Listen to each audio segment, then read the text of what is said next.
મિત્રો આજથી 1000 વર્ષ પૂર્વે ઘેલા નદીની વચ્ચે માં ખોડિયારે પાતાળ ફોડીને અહીં ધરામાં પોતાના બેસણા કર્યા હતા અને આ જગ્યા પર પોતાના ત્રિશૂળની સ્થાપના કરી હતી. મિત્રો લોકવાયકા પ્રમાણે ગઢડા તાલુકાનું કેરળા ગામ કે જ્યાં ઘેલા નદીના પવિત્ર કિનારે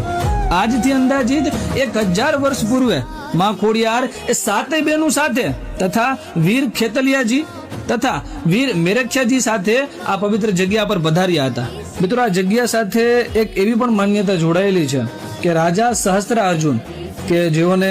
1000 ભુજાઓ હતી તેઓએ અહીં આ જગ્યા પર 100 વર્ષ સુધી તપ કર્યું હતું અને મા જગદંબા ખોડિયાર રાજા પર પ્રસન્ન થઈ અને રાજાને આશીર્વાદ આપ્યા હતા કે તમારા તપના કારણે આજથી આ જગ્યા એ સહસ્ત્ર ધારા તરીકે ઓળખાશે. આજે પણ વર્તમાન સમયમાં રાજા સહસ્ત્ર અર્જુનના નામ પરથી જ આ જગ્યા એ સહસ્ત્ર ધારા તરીકે ઓળખાય છે. મિત્રો આ પવિત્ર સહસ્ત્ર ધારામાં સ્નાનનું અતિશય મહત્વ છે, એટલે જ લોકો દૂર દૂરથી અહીં પવિત્ર મહિનાઓમાં પવિત્ર તિથિઓમાં સ્નાન માટે આવે છે, માતાજીના દર્શન કરે છે અને માતાજીની કૃપા પ્રાપ્તિ કરે છે.